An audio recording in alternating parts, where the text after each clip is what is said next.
Nosso tema de hoje, regeneração e conversão, depois do pastor Romo ter pregado na semana passada sobre a vocação eficaz. E para a gente poder falar sobre regeneração e conversão, eu peço que os irmãos abram as suas Bíblias no Evangelho de João, capítulo 3, por favor.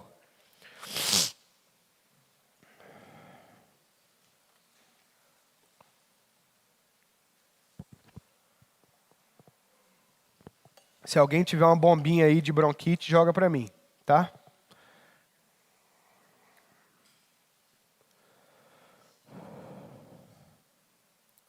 Todos abriram? Vamos lá? Havia um fariseu chamado Nicodemos, autoridade entre os judeus.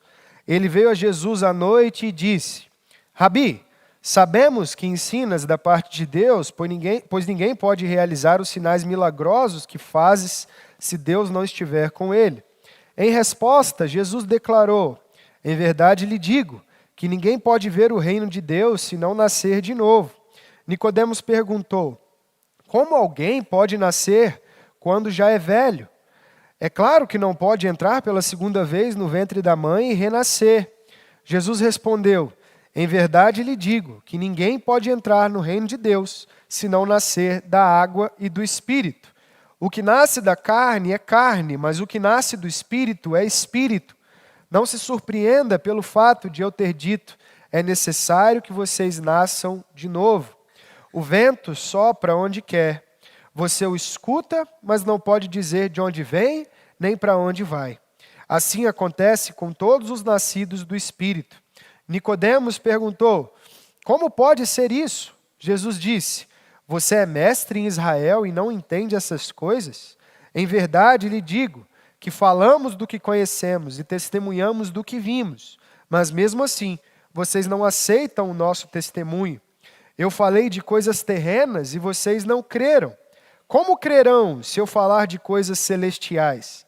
Ninguém jamais subiu ao céu, a não ser aquele que veio do céu, o Filho do Homem. Vamos orar, irmãos? Santo Deus, obrigado pela sua palavra. Obrigado, Senhor, pela doutrina da regeneração e pela conversão. Que esse texto e a exposição da Escritura, que esse tema possam ser tratados do nosso coração pelo Espírito Santo do Senhor. Que nossos pensamentos, sentimentos, nossas vontades não nos atrapalhem, mas que seja o Senhor nos instruindo pela sua palavra, Senhor.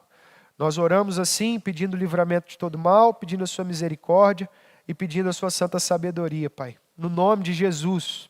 Amém. Queridos, para nós começarmos a nossa reflexão sobre regeneração e conversão, eu acredito que a história de um personagem, ela explica muito bem essa doutrina, esse tema da regeneração e da conversão. A história desse homem em específico, ela pode ser iniciada se nós lembrarmos quando na infância ele herdou uma fortuna de seu pai, de sua família. Ele era um homem inteligente, mas também um homem astuto, impetuoso, muito voltado para suas opiniões e vontades. Ele não tinha muitos freios, numa família abastada, numa família com recursos, numa família liberal, numa família em que ele podia fazer o que bem entendia com aquilo que tinha. Ele comprava o que queria, vendia o que queria, trocava o que queria. Certa vez, para mostrar o quanto ele era impetuoso e não tinha nenhum freio, querendo comprar uma casa nova, uma nova mansão, para viver com 2 novas namoradas que ele tinha acabado de contrair em matrimônio, comprou ainda uma outra só para poder mandar a própria mãe dele para longe, mandar a própria mãe embora. Com muitas esposas, ele teve muitos filhos. A casa dele era puro entretenimento. Comprava o que queria, dava aos filhos tudo o que eles queriam nesse momento. Certo dia, ele chegou ao ponto, dentro da sua a fortuna, de todas as suas oportunidades, de num relacionamento com um sultão do Oriente, comprar uma ilha. Só que aquele sultão, numa cultura diferente, exigiu 3 dos seus filhos.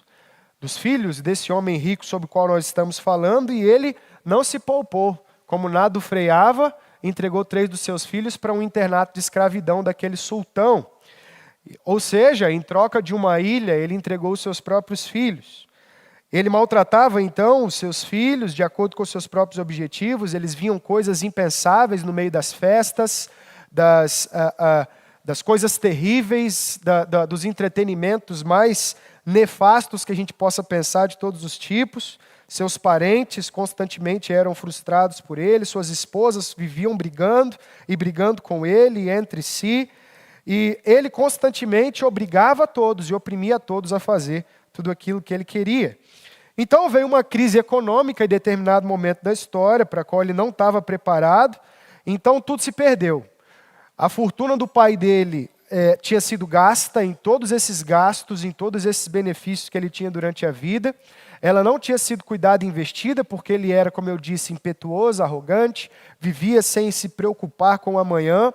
Com a variação do mercado, a inflação foi corroendo aquilo que ele já tinha em boa parte.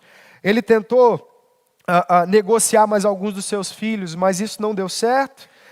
Ninguém mais passou a confiar nele, vendo o caráter dele exposto diante de todo mundo.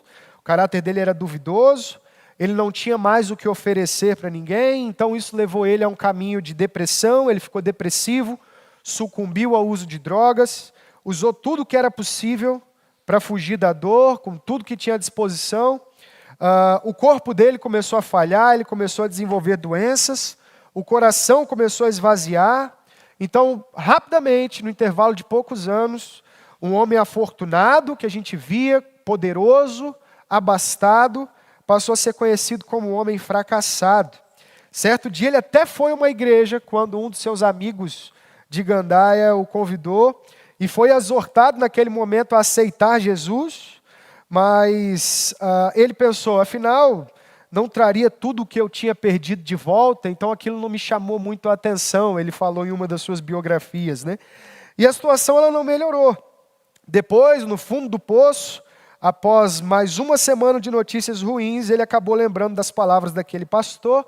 Naquele dia, ele entregou sua vida a Deus, voltou no outro domingo ao culto, aberto, a amigos que ele começou a fazer ali. No quinto culto que ele participou, ele até foi à frente quando o pastor chamou os necessitados de oração, confessou pecados no café com o presbítero.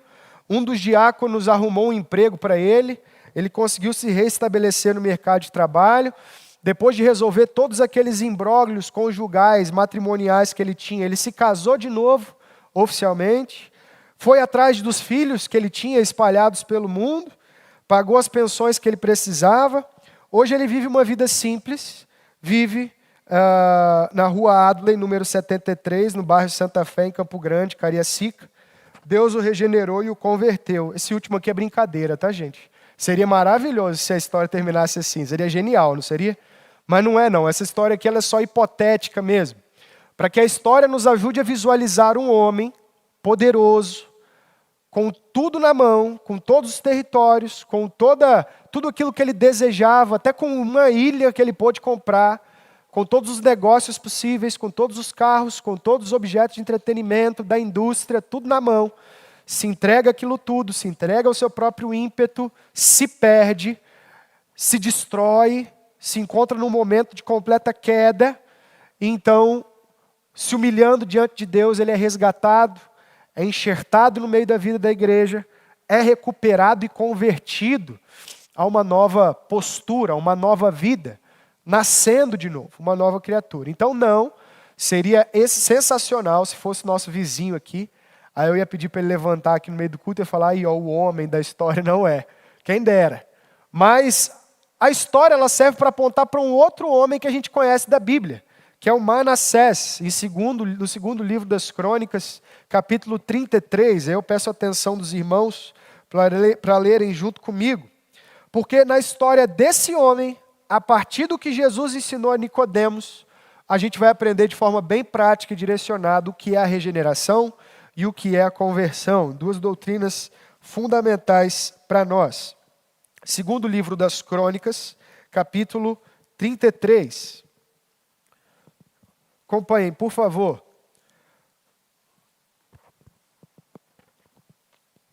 Manassés tinha 12 anos de idade quando começou a reinar e reinou 55 anos em Jerusalém. Ele fez o que era mal aos olhos do Senhor, imitando as práticas detestáveis das nações que o Senhor havia expulsado de diante dos israelitas. Reconstruiu os santuários locais que Ezequias, o seu pai, havia destruído, e também ergueu altares para os Baalins e fez postes de Azerá. Prostrou-se diante de todos os exércitos celestes e lhes prestou culto. Construiu altares no templo do Senhor, a respeito do qual o Senhor havia dito: meu nome permanecerá para sempre em Jerusalém. Nos 2 pátios do templo do Senhor, ele construiu altares para todos os exércitos celestes. Exércitos celestes aqui são divindades daquela época, tá, gente? Chegou a queimar os seus filhos em sacrifício no vale de Ben-Himom. Praticou adivinhação e consultou os que anunciam presságios e praticam feitiçaria. Recorreu a médiuns e a quem consultava os espíritos. Fez o que era mal aos olhos do Senhor, provocando assim a ira dele. Ele tomou a imagem esculpida que havia feito e a colocou no templo, do qual Deus tinha dito a Davi e ao seu filho Salomão: neste templo e em Jerusalém, que escolhi dentre todas as tribos de Israel, porei o meu nome para sempre. Não farei os pés dos israelitas deixarem novamente a terra que dei aos seus antepassados, se tão somente tiverem o cuidado de cumprir tudo o que lhes ordenei em toda a lei, nos estatutos e nas ordenanças dadas por meio de Moisés.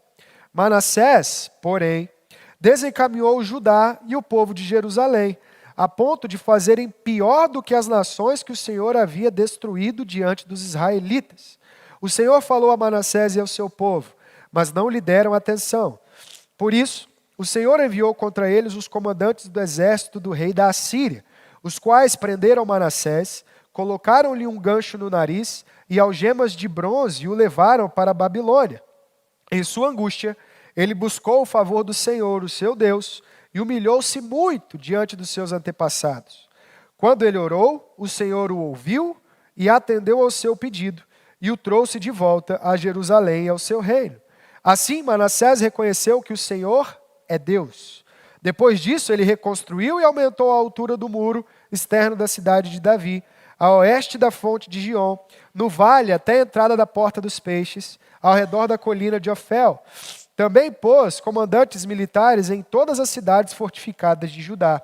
Manassés tirou do templo do Senhor os deuses estrangeiros e a imagem que havia introduzido lá, bem como todos os altares que havia construído na colina do templo e em Jerusalém, e jogou-os fora da cidade. Depois restaurou o altar do Senhor, e sobre ele ofereceu sacrifícios de comunhão e ofertas de gratidão, ordenando a Judá que servisse ao Senhor, o Deus de Israel. O povo, contudo, continuou a sacrificar nos santuários locais, mas somente ao Senhor, o seu Deus. Os demais acontecimentos do reinado de Manassés, a sua oração a Deus e as palavras que os videntes lhe falaram em nome do Senhor, o Deus de Israel, constam nos registros históricos dos reis de Israel. A sua oração e a resposta de Deus, bem como todos os seus pecados e a sua infidelidade, além dos locais onde construiu santuários locais e ergueu postes de Azerá e ídolos, antes de se humilhar, tudo consta nos registros históricos dos videntes. Manassés descansou com seus antepassados e foi sepultado na sua propriedade, e Amon, seu filho, sucedeu como rei. Manassés é uma peça histórica sobre regeneração e conversão. Manassés, ele é um rei, filho do rei Ezequias, que vai aparecer no capítulo anterior. Ao contrário dos reis anteriores, como o texto iniciou dizendo para nós agora, ele decide fazer tudo isso de errado que a gente acabou de ver ele fazendo. No sentido religioso, no sentido moral, no sentido ético, em todos os sentidos. Agora, para a gente entender a gravidade do que o Manassés está fazendo, a gente precisa entender onde que ele se encontra dentro da história bíblica. O livro das crônicas, ou os 2 livros das crônicas, divididos depois para nós, originalmente era um livro só, eles recontam a história do livro dos reis, de 1º e 2º reis, ok? 1º e 2º reis vem depois do relato dos juízes,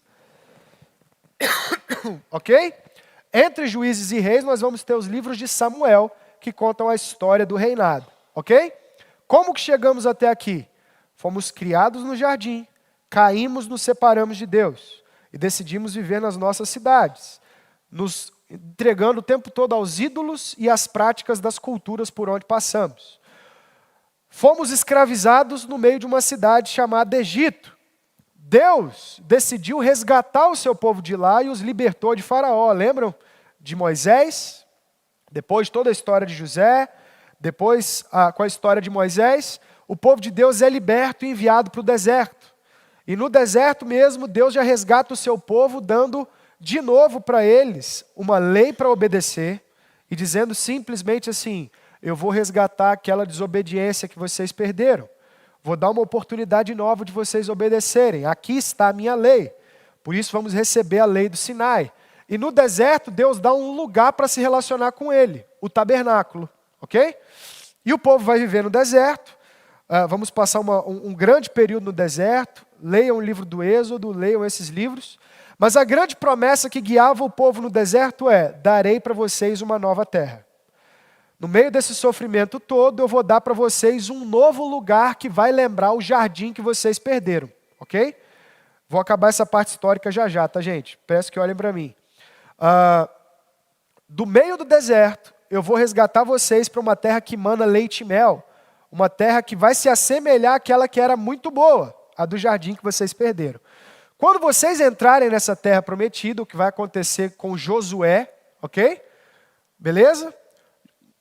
Josué vai entrar com o povo na terra prometida, terra de Canaã, sob a ordem de Deus de dividir aquela terra e de expulsar as nações idólatras dali. O que eles fazem? Não expulsam completamente as nações idólatras. Cada um pega um pedaço para si e desde que os idólatras não nos incomodem, a gente fica ali de boa. Então o povo vai vivendo e começa a se misturar com as outras nações e novos conflitos começam a surgir. No meio desses conflitos que começam a surgir, eles começam a se casar com pessoas de outros povos, eles se esquecem do mandamento de Deus de só se relacionarem entre eles e preservarem a aliança. Então eles começam a ter crises mais graves, mortes acontecendo, guerras acontecendo, divisões mais graves acontecendo, ao ponto de chegar a uma guerra civil, que é o que vai ser narrado no livro dos Juízes. O povo ia pecando e quando se arrependia, Deus mandava um juiz. O povo ia pecando, quando se arrependia, Deus mandava um juiz. O livro de Juízes termina com essa mensagem. Naquela época não tinha rei Israel, cada um fazia o que bem entendia, ok? Então, depois dos juízes, do povo sofrer com essas divisões, essas batalhas no meio dos outros povos, vocês vão se lembrar, por exemplo, da história de Sansão e dos filisteus, vocês vão se lembrar dos outros juízes que se misturaram com outras nações, vocês vão se lembrar do Abimeleque, que quando os outros povos chamaram ele para ser rei, ele matou todos os seus irmãos. Então o povo vai olhar para aquilo, para aquela crise profunda e vai pedir para Deus o quê? Senhor, dá-nos um rei. Então Deus avisa para eles que isso seria ruim, que eles sofreriam na mão de reis ruins, mas o povo ainda assim decide ter reis como as outras nações têm reis e continua pedindo para Deus que Deus lhe dê um rei. Deus dá um rei, através de Samuel, Deus chama Saul, lá no livro de Samuel. Saul depois tenta tomar o lugar de Deus, tenta tomar o lugar do sacerdote. E então Deus rejeita Saul e chama Davi, unge Davi.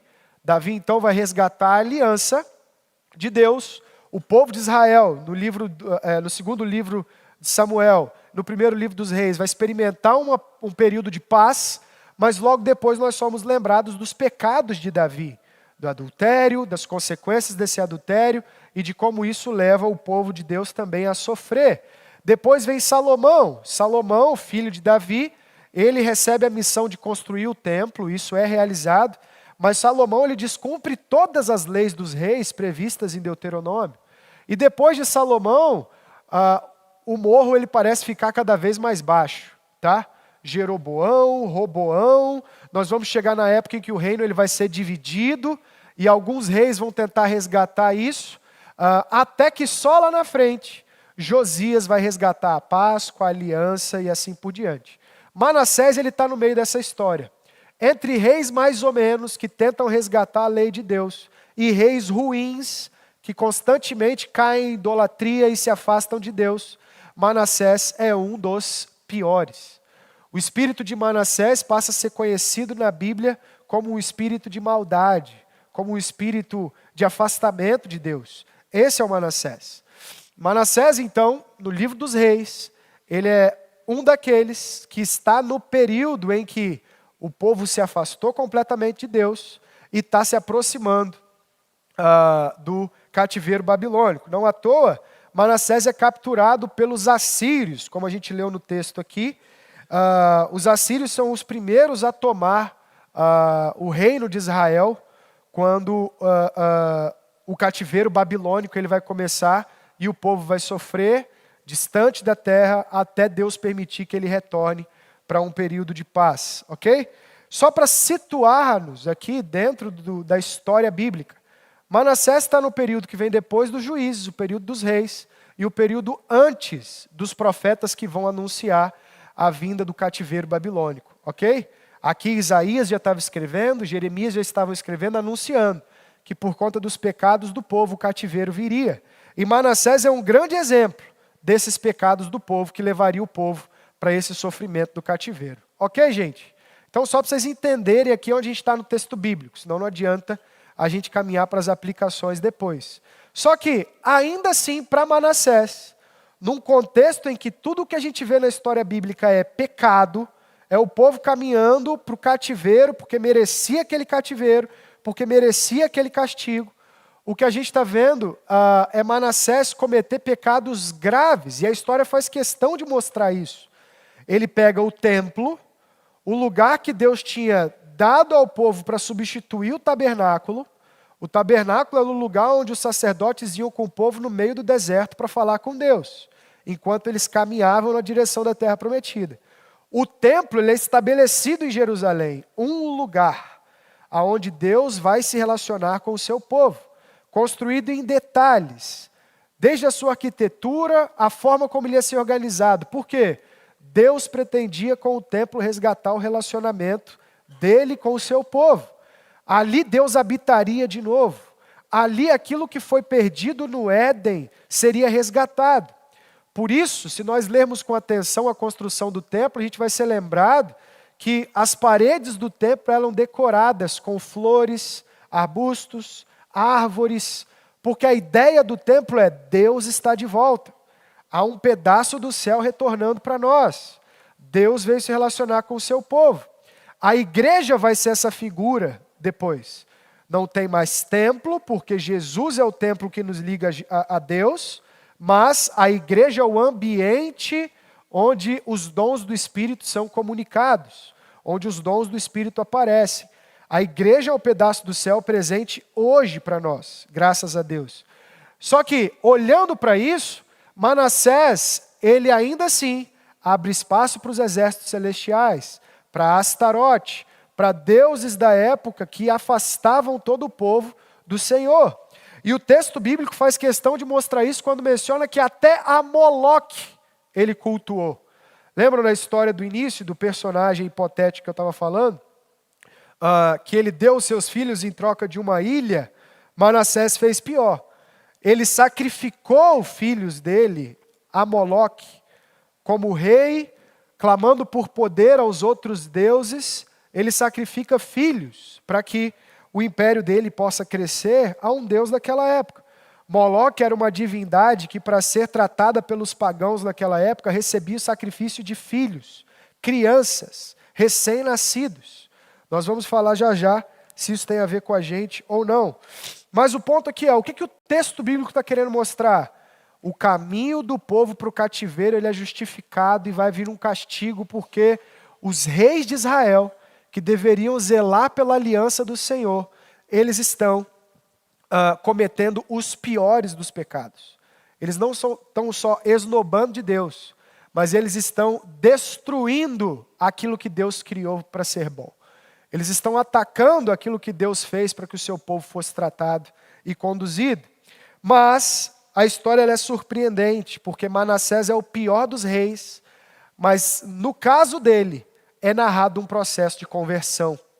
E é isso que precisa chamar a nossa atenção aqui hoje. Aqui eu fecho a parte histórica e entro no personagem Manassés.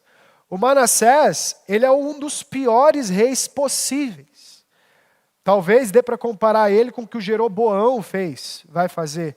Mas o que o Manassés está fazendo em todos os níveis, de colocar outras religiões para dentro do templo do Deus de Israel, de sacrificar os seus próprios filhos a outros deuses, de cometer coisas assim indizíveis. E ainda assim o texto bíblico, ironicamente, escolhe o caso dele, dentro da sabedoria da inspiração bíblica, para anunciar que Deus o converteu. Deus o chama, o regenera, o converte e trata nele tudo o que era necessário para um processo de restauração, que é o nosso tema de hoje. Por isso, Manassés é o caso perfeito para a gente entender sobre regeneração e conversão, porque ele nos ensina sobre 5 verdades doutrinárias que precisam ser conhecidas por nós para que a gente entenda a nossa salvação. Manassés ele tem algo em comum com a gente, que é a primeira doutrina que a gente precisa destacar hoje, caso você queira anotar. A primeira delas é aquilo que nós chamamos de depravação total. A ideia de depravação total dentro da nossa doutrina é a ideia de que, pelo testemunho bíblico, nós caímos, nos afastamos de Deus, não podemos mais decidir por coisas boas ou tomar decisões que nos salvem. Pelo contrário, nós somos concebidos em pecado. Não há nada que a gente faça que seja bom. Tiago vai dizer que o coração humano é uma fábrica de guerras e contendas e maldade. A maldade humana, ela é aquilo que nós somos, ao contrário de outras doutrinas ou outras filosofias que vão dizer que o ser humano ele é bom por essência. Essas doutrinas elas estão muito na moda no nosso contexto, tá?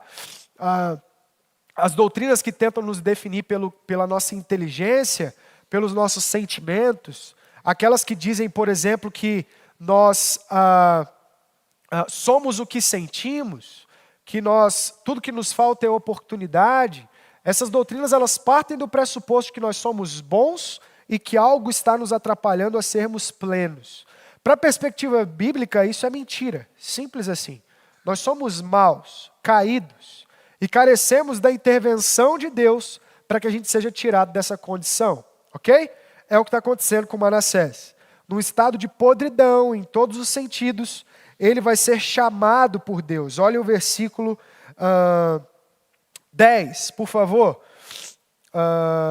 Olha o 9 antes, né? Manassés, porém, diante de toda a lei, desencaminhou Judá e o povo de Jerusalém, a ponto de fazerem pior do que as nações que o Senhor havia destruído diante dos israelitas. O Senhor falou a Manassés e ao seu povo, mas não lhe deram atenção. Ou seja, no estado de queda de Manassés, diante da lei de Moisés, que o versículo 8 estava trazendo para nós, estava colocando em destaque, Manassés ele não obedeceu nada, ele só vivia em desobediência, que é a única capacidade que ele tem. Por nós mesmos, nós não achamos os nossos caminhos. Essa é a ideia da Bíblia, isso é muito claro. Por isso nós cremos em um Deus que se revela ao seu povo. Deus, no meio de nações caídas, ele vai até Abraão. E ainda assim ele vai ter que tratar durante muito tempo o coração do Abraão pecador.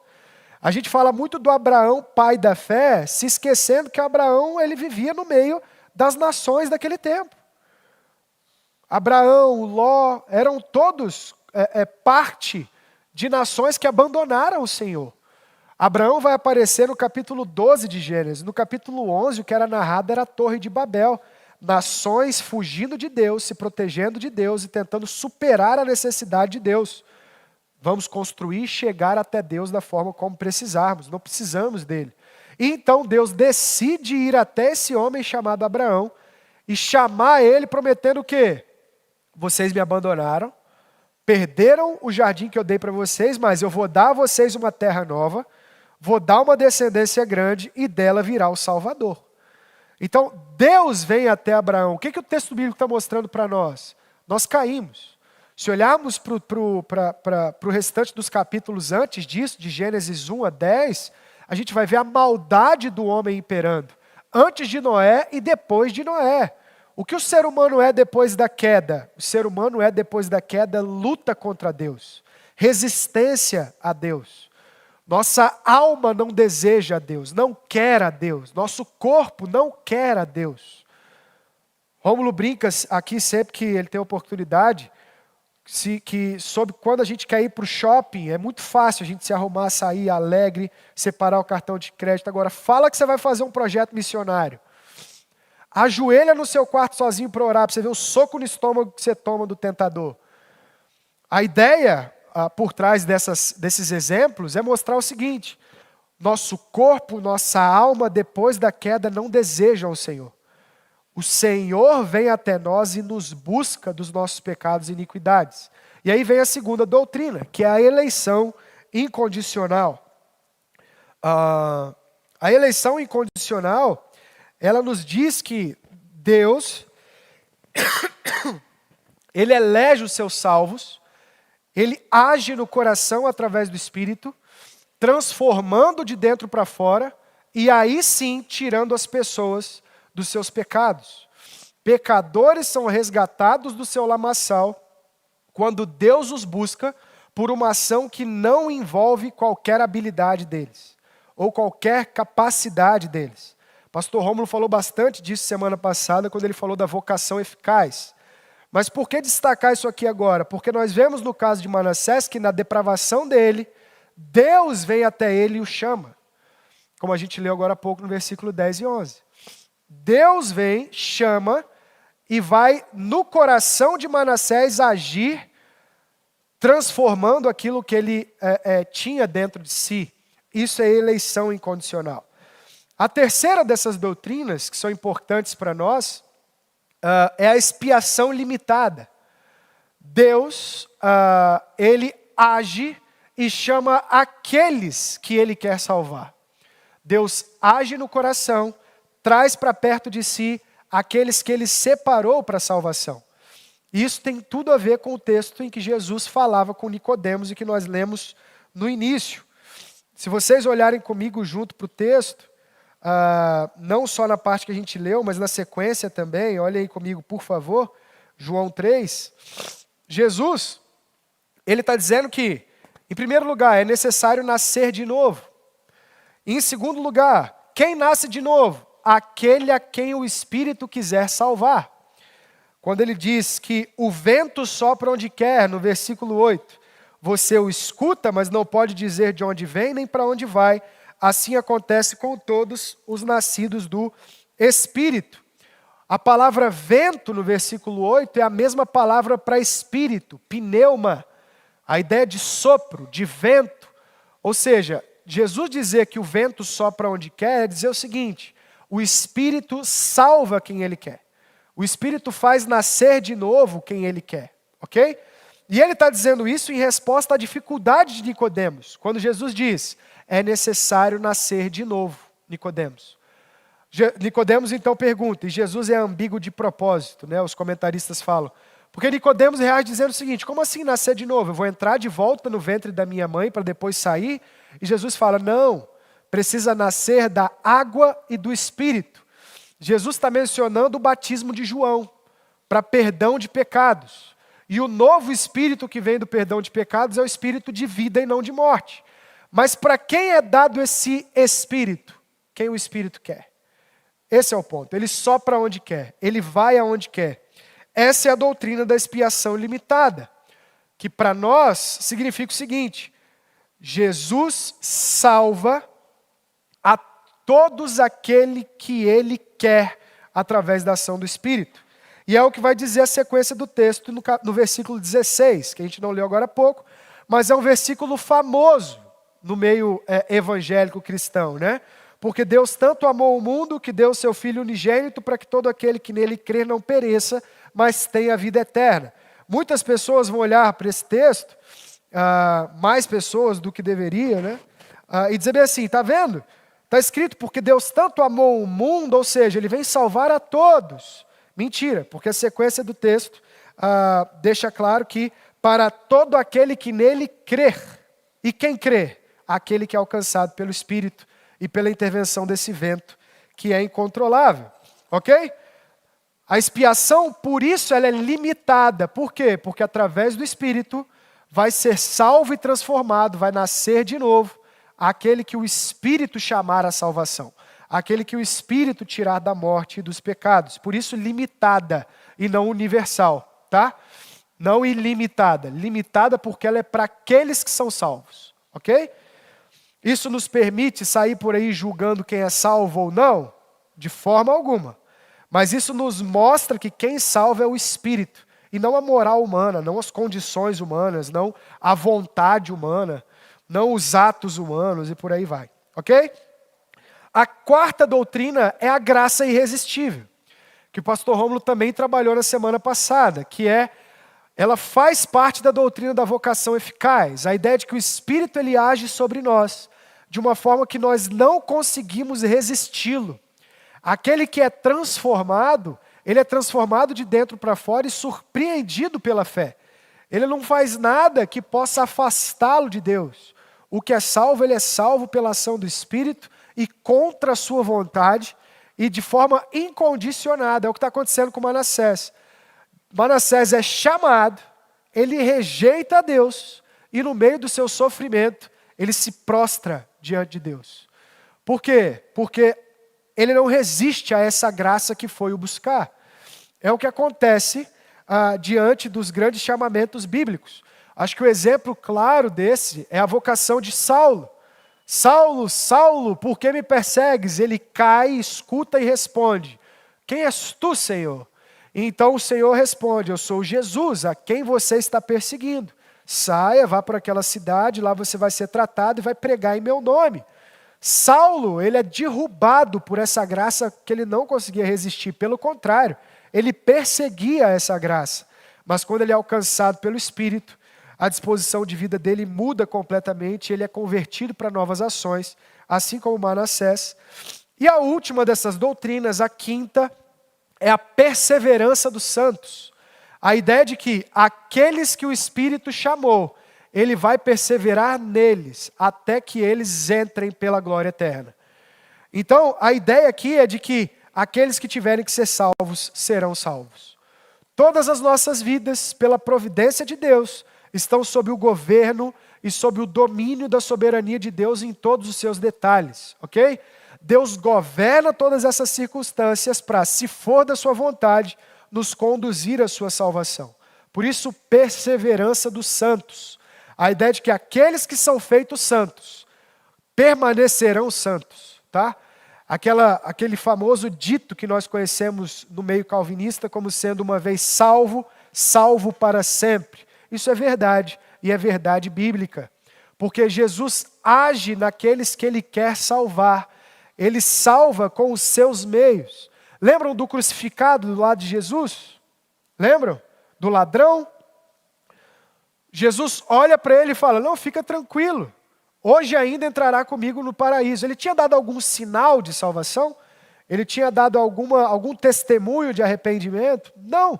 Ele tinha naquele momento reconhecido o que Jesus está fazendo diante de um outro ladrão que criticava Jesus e dizia e provocava: você não é Deus? Então desça.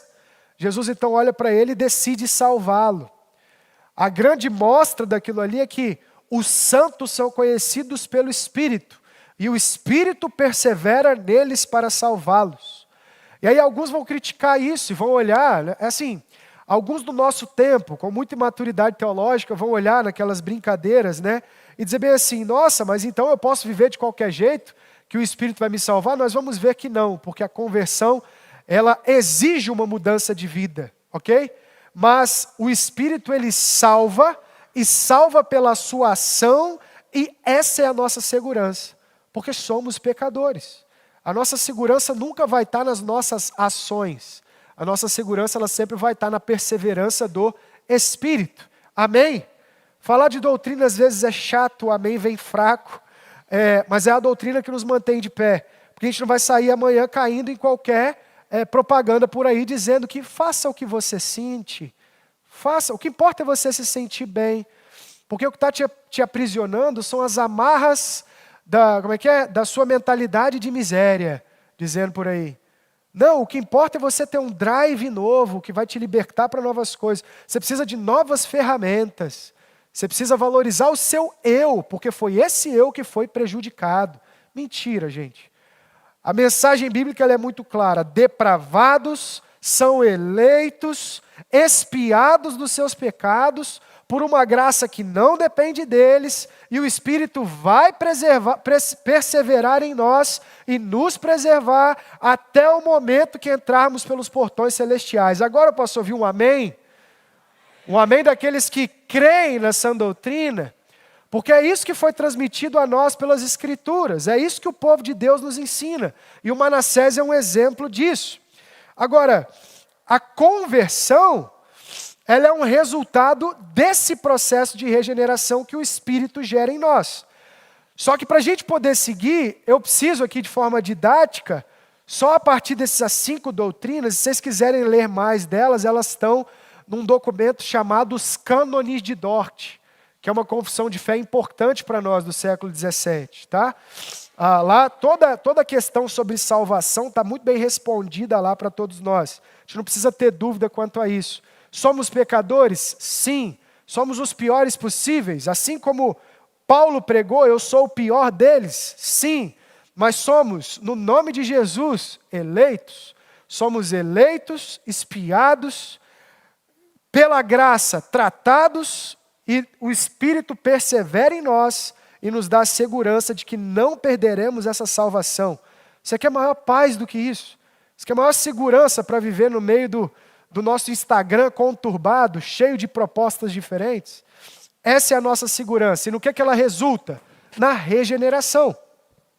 A ideia de regeneração é esse processo interior que, antes da nossa consciência, o Espírito realiza em nós. A regeneração ela ocorre sem a gente ter consciência. O Espírito age no mais profundo de quem nós somos, no nosso coração, e transforma quem nós somos de dentro para fora. E nós passamos a ver sinais disso quando tomamos consciência disso. Essa tomada de consciência disso é o que chamamos de conversão. Está claro? A regeneração é esse processo em que, pela eleição incondicional do Espírito, pela intervenção dele em nós, sem a gente ver ou querer, nós somos libertos. Recebemos uma nova disposição pela ação do vento, que Jesus chama aqui o Espírito, em João 3. Não pela nossa ação. Agora, quando tomamos consciência disso, falamos de conversão. Ok? Então, nesse segundo momento, é necessário se a gente entendeu a regeneração como esse processo inconsciente, interno, entender a conversão como um processo consciente. Tá? A explicação da conversão em Manassés, ela é muito clara. Qual é o processo de conversão? E aí eu peço a atenção dos irmãos para a gente acabar. Tá? Em primeiro lugar, são 4 passos no processo de conversão. Vocês vão ter 9 pontos anotados aí então, tá? Para vocês ficarem de olho. Os 4 pontos sobre a conversão são passos de como ela ocorre. Em primeiro lugar, uma vocação externa. O que é isso? Vocação, a palavra, um chamado externo que vem de fora. Ou seja, conversão ocorre pela pregação da palavra. Por um chamado que vem de fora, de uma forma geral. Tá? Aí você pode falar, Arthur, mas tem casos excepcionais. Tem casos excepcionais. Mas de forma usual, para nós aqui agora, todos nós, adultos, a conversão ela é iniciada e trabalhada em nós pela vocação externa da palavra. Lembra do caso de Manassés? Ele é chamado por Deus, em primeiro lugar. Ninguém decide se salvar sozinho. Ele é chamado por Deus pela ministração da sua palavra. Ok? E graças a Deus, porque Deus age assim. E Deus pode agir de outras formas, tá? Nunca diremos que Deus está limitado aos meios usuais. Existem notícias no Oriente, onde o Evangelho não pode ser pregado, de que Jesus estava aparecendo em sonhos a pessoas. Vários testemunhos. Pessoas que do nada nunca tinham ouvido falar de Jesus, começaram a sonhar com o tal Jesus Cristo de Nazaré. A gente já falou disso outras vezes. Chamando elas à conversão. Quem sou eu para negar isso? Quem somos nós para negar uma ação espiritual de Deus? Agora, o ponto usual é vocação externa, o chamado. Deus é quem chama, ok? Segundo, a regeneração, que a gente já explicou no primeiro ponto. A vocação externa, ela vem e ela age no coração pela ministração do Espírito, Ok? Terceiro passo, uma vocação interna. Isso quer dizer o quê? A vocação externa, ela faz sentido dentro de nós. E aí a gente passa a tomar consciência. E essa vocação interna, esse convencimento, ele vai gerar uma tomada de consciência que nós chamamos de conversão. Então a conversão ela é o quarto passo de um caminho de 4 passos, de 4 etapas, ok? O chamado da palavra, a regeneração no coração, a tomada de consciência dentro de nós, na nossa psicologia, e a consciência que é isso fazendo sentido para todas as áreas da nossa vida. E então a regeneração, ela vai começar a fazer isso fazer sentido para a nossa inteligência, para os nossos sentimentos, para as nossas decisões, ok? Para a nossa vontade. Então a regeneração, ela resulta em conversão, ok? Simples assim. Arthur, você não podia ter pulado para isso não? Não, porque a gente confunde os termos o tempo todo. Eles podem ocorrer muito próximos? Claro que pode. Uma pessoa ela pode ouvir a palavra, naquele momento o Espírito regenerar ela de forma muito efusiva, e naquele momento ela já começar a ouvir a pregação e já ter o coração mudado e já tomar uma decisão diferente para amanhã. Isso pode acontecer. Geralmente as pessoas que têm conversões excepcionais, aquelas extraordinárias, ocorre assim. Sabe aquela pessoa que conta? Eu me lembro que naquela data do mês tal, do ano tal, Deus falou comigo e eu me converti. Sabe? Tem muitas pessoas que têm esse tipo de experiência. Tem muitas pessoas que também que não têm. Geralmente, aquelas que não têm são aquelas que crescem já no meio da igreja. Pessoas que já têm na sua rotina a vivência desde crianças das liturgias, da fé, dos valores bíblicos. Então, é muito comum você ver pessoas que você vai falar bem assim, aí, qual é a data da sua conversão? Tem gente que pergunta isso até hoje, né? Qual é a data em que você se converteu? E aí a pessoa consegue até falar, olha, eu sei quando eu tomei mais consciência disso, mais ou menos a época, mas aquilo ali sempre foi verdade para mim. Isso acontece muito. A questão é, os processos podem ser diferentes. A forma como eles ocorrem podem ser diferentes. Mas a atuação do Espírito é a mesma.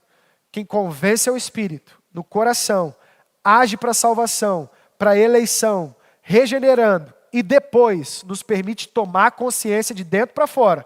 E isso resulta nas nossas ações. Agora, por que é importante falar isso? Por que é importante toda essa explicação? Porque vocês conseguem enxergar que as duas coisas elas não estão separadas. A regeneração, que é essa ação do Espírito de dentro de nós, e a conversão, que é a tomada de consciência para fora de nós, elas estão intrincadas. Às vezes é difícil separar as duas. Só que às vezes nós, por entendermos isso mal, continuamos insistindo em separar a fé das ações. Então, nos colocamos em situações em que a gente precisa ser lembrado da pregação do apóstolo Paulo. Então, porque abundou a graça, eu também estou livre para pecar? Eu posso pecar tranquilamente, porque sei que o Espírito vai perseverar em mim? Opa! Se a conversão é resultado da regeneração, seus pecados precisam ser tratados. A sua consciência precisa dar a personificação, precisa dar sinais palpáveis daquilo que aconteceu internamente. Por isso, a vocação do Espírito não é uma coisa na regeneração que nos permite dizer como hipercalvinistas, que é aqueles que falam supostamente de uma salvação garantida, uma vez salvo para sempre, de que não importa, estamos salvos mesmo. Uma vez salvo para sempre. E aí a gente não precisa ficar ouvindo piadinha, né? Tem essas brincadeiras, não sei se você já ouviu essas brincadeiras, entre os arminianos e os calvinistas. Arminianos são aqueles que creem que a salvação ela precisa das obras humanas. Calvinistas são aqueles que creem que é Deus quem salva e a gente não toma decisão nenhuma para a salvação. E aí fica um implicando com o outro o tempo todo, como dois adolescentes. E aí o que os arminianos eles sempre brincam para que orar? Se Deus já sabe de todas as coisas e já salvou. Para que fazer? Por que não pecar se Deus já salvou? Só que essa é uma grande má compreensão da obra da regeneração. Porque se o Espírito persevera em nós para sermos salvos, ele está perseverando naquele que realmente foi salvo e que vai entrar na glória eterna para que os pecados dele sejam tratados. Conseguem entender?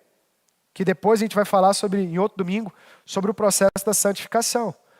Conversão e regeneração não estão separados. Logo, não há autorização para podermos nos entender como salvos e vivermos do mesmo jeito. Essa é a mensagem aqui. Entender os processos da regeneração e da conversão nos desafia. Por quê? Porque não basta entender que eu estou salvo. Eu sou chamado pelo Espírito, se eu sou mesmo, eu sou chamado para me despojar dos meus pecados. A conversão consciente, então, ela vai me mostrar que eu fui regenerado, que eu sou totalmente depravado, que é a primeira doutrina que a gente viu, e vai me levar à confissão dos meus pecados. E vai me levar a colocar diante daqueles que me acompanham, aqueles vícios que eu trago comigo que eu me recuso a mudar. Ou nós ainda achamos que a salvação tolera diferenças de personalidade. Ah, não, eu sou salvo, mas a minha ira, irmão, eu não consigo mudar. Ah, eu sou salvo, mas o meu temperamento, minha esposa está lá varrendo casa, lavando louça, cuidando dos filhos, do cachorro, eu estou jogando meu videogame porque eu sou fleumático. Ah, mas vem de casa, minha casa era muito conturbada, eu sou muito reativo, eu sou ríspido mesmo. Então assim, tem que se acostumar, sabe? Sabe aquela pessoa que fala bem assim, não, então eu sou salvo, mas eu falo na lata. Sabe aquela pessoa? Eu não escondo nada não, eu falo. Essas são as típicas desculpas de quem não entendeu o processo de conversão direito. O processo de conversão, ele humilha todas as nossas desculpas. Olha o exemplo de Manassés, gente. Deus chama Manassés e os seus. Eles recusam a Deus. Espera aí, Senhor. Então ele é humilhado e se prostra diante de Deus, então Deus o regenera. E quando Manassés volta para Jerusalém, a vida dele foi transformada completamente. Ele tira todos os deuses diante do templo, ele assumiu uma nova forma de vida, ele vive de um outro jeito, tem um outro temperamento. Lembram que recentemente a gente conversou sobre o Gadareno? Fui eu mesmo que preguei. E a gente viu que aquele homem, ele chega partindo para cima de Jesus, possuído, destruindo e batendo em todos ao seu redor. Jesus expulsa aquele demônio, dá ordem a ele, eles saem, aquela legião. E depois o texto diz que aquele homem é encontrado sentado, calmo, pleno, tranquilo. Isso é regeneração. Isso é conversão. Há um erro no meio da tradição evangélica presbiteriana brasileira, que é entender salvação como uma ideia, que é entender regeneração e eleição como uma doutrina.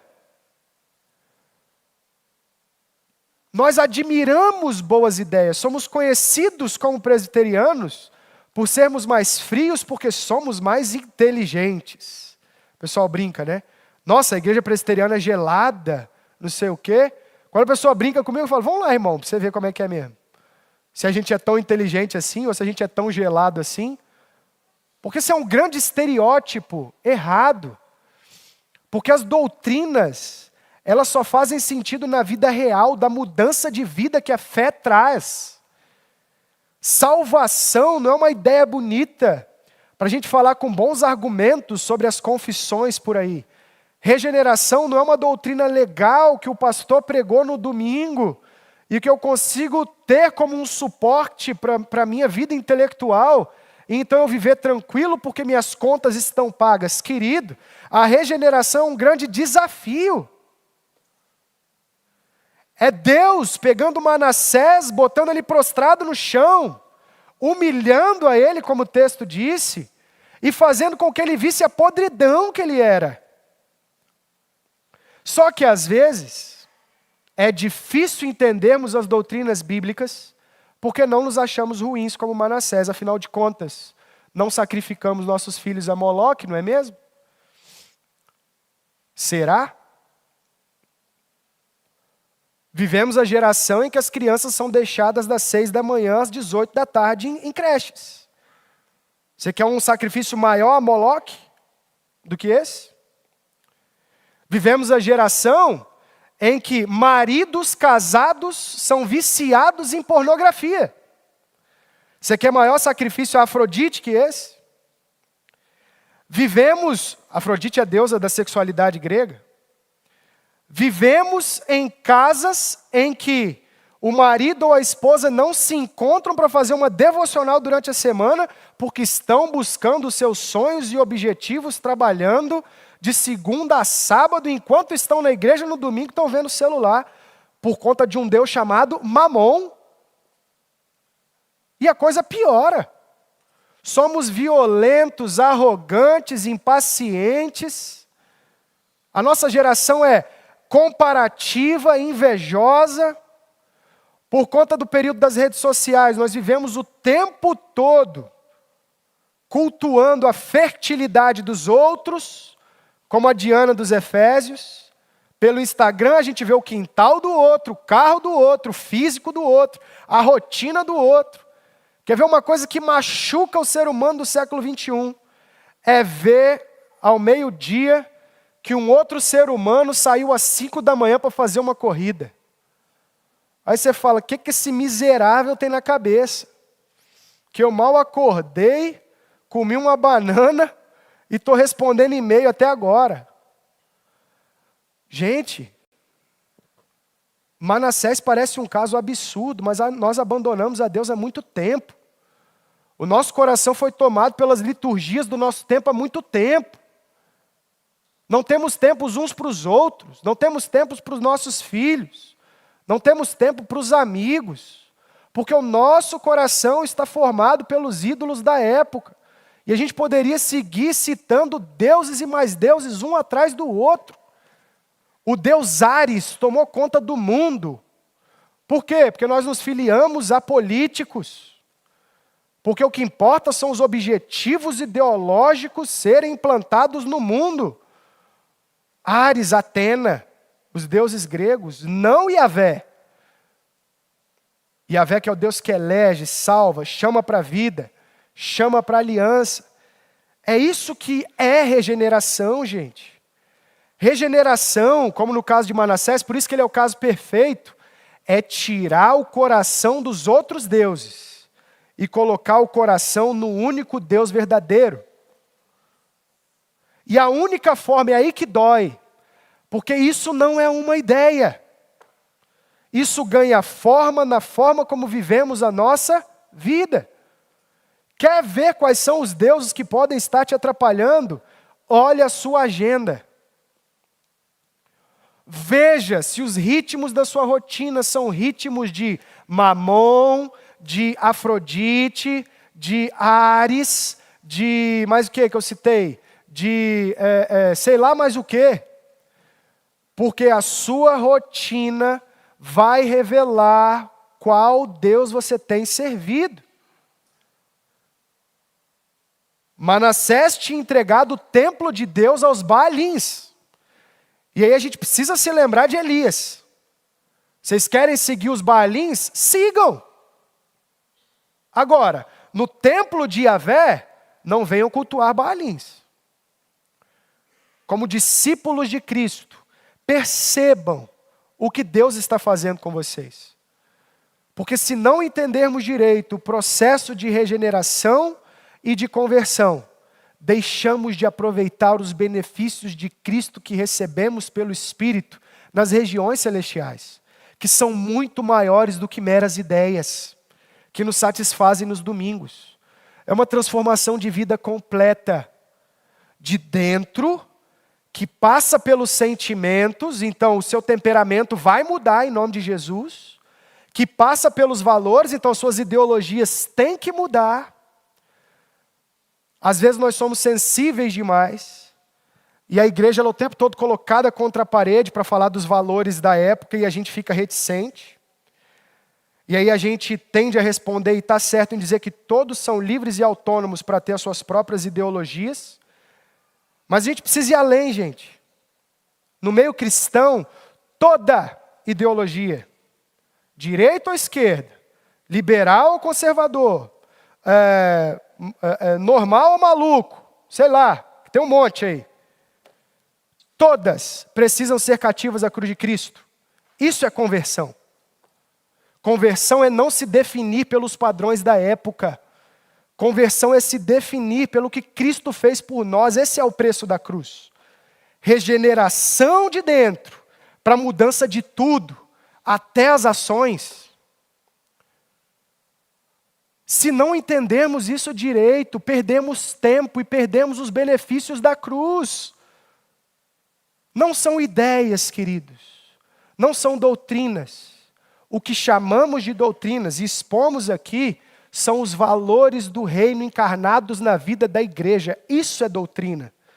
É isso que Cristo tem para nós. Por isso, queridos, e eu encerro, e se alguém puder avisar a Carol lá embaixo, que já pode ir subindo com as crianças, dizendo para você o seguinte: nós não precisamos ser levados ao estado de prostração para o qual Manassés foi levado. E Deus não tem feito isso conosco, com a gente. Pelo contrário, Deus está nos dando a oportunidade hoje, com tudo que temos, sem perdermos tudo, sem sermos destruídos, de humilhar as nossas consciências, de rever o nosso processo de regeneração, de rever o nosso processo de conversão e de tornar tudo cativo ao Espírito que separa juntas e medulas, ao Espírito que nos torna novos. Aproveitando a brincadeira que fizemos aqui no início, quando o Jader me chamou, o Espírito de Cristo nos faz crianças de novo para uma nova vida. É disso que Jesus está falando com Nicodemos. Não, Nicodemos, você tem que nascer da água e do Espírito. Você é perdoado e chamado para a vida. Aquele que me vê, nova criatura é. Aquele que vê o Cristo crucificado, morto, ressuscitado, nova criatura é. Meu querido, o convite de hoje é: nasça de novo. Se você não é crente ou tem dúvida, nasça de novo. O Espírito traz hoje para você o convencimento de que Jesus Cristo é o seu Salvador. De que o seu coração não pertence aos deuses dessa época que querem nos matar e nos corroer. Pelo contrário, que o seu coração pertence a um Deus que se importa com você. E de que quer te levar para a habitação eterna, onde a sua vida vai ser plena, como era no jardim. E se você é crente e precisa rever algum desses processos, entenda, isso é normal. Se você nesse momento está com o seu coração tendo alguma dúvida, entenda, isso é parte da sua conversão. Isso é um sinal que o Espírito te alcançou. Eu lidei durante muito tempo com a dúvida. Nossa, se eu tenho dúvida dentro do meu coração sobre Jesus, sobre o Espírito, então eu posso estar sem a minha salvação? É o contrário. O Espírito incomoda os seus salvos. E se Ele está te chamando ao conhecimento de Cristo, se despoje dos outros deuses e se entregue ao único Deus verdadeiro. Humilhe-se, humilhe os seus valores, humilhe as suas prioridades, humilhe a sua agenda, humilhe as suas liturgias, humilhe os seus gostos, as suas vontades, humilhe. A regeneração ela não vem para nós apesar das nossas vontades. A regeneração vem nos tornar novas criaturas, porque Deus nos amou, porque Deus agiu em nós. Sejamos refeitos em Cristo através dessa humilhação. Então eu resumo no final, lembrando das doutrinas que a gente tratou e dizendo: a regeneração é esse nascer de novo de dentro para fora.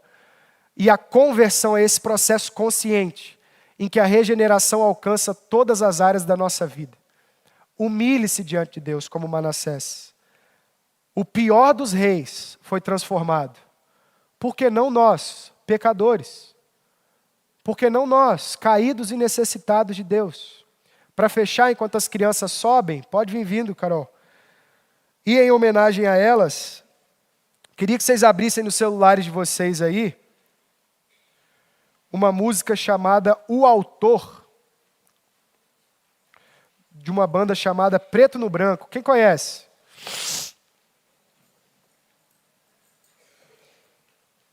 Quem conhece?